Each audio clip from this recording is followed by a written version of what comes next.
One thing we need to disabuse from our ideas, if we have it, is that at some time in history, a group of old gray-headed, bearded men sat down and said, okay, now what books are we going to recognize as authoritative?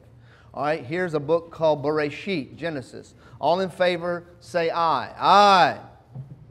Here's a book we have called Leviticus. All in favor, say aye, aye, aye.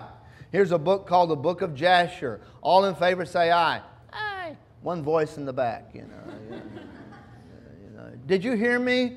What did you say? I said, the Book of Jasher. Oh, he said, I thought you said the Book of Joshua. I withdraw my vote. Okay. No, they didn't do that. The ayes have it. Joshua has it, but Jasher doesn't have it. So we vote these books into the canon. That's not the way it happened. And sometimes, particularly for the New Testament canon, some writers like Bart Ehrman and some of the others who are writing such grossly wrong, erroneous ideas today, gave that idea that, everything was up for grabs until some committee met and voted and made these books authoritative, and because of their power, they imposed this on the church. Nothing could be farther from the truth. It may have, when a book was written, it was considered authoritative.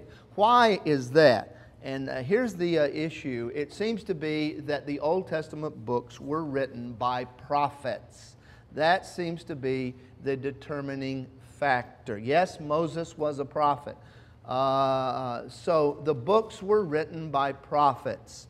And if the book was written by a recognized prophet, it came with authority.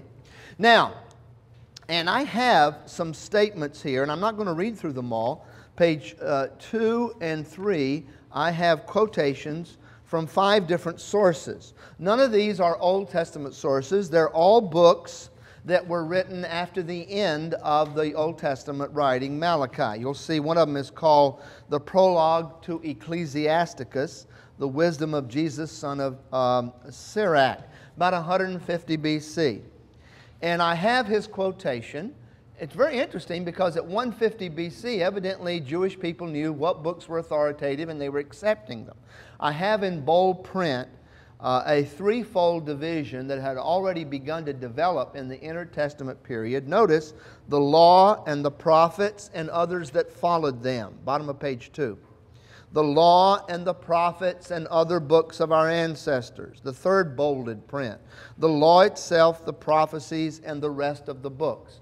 By 150 BC, in the intertestamental period, Jews were already seeing their Old Testament as what we know it as, and in the 3 divisions that Jewish people still acknowledge today.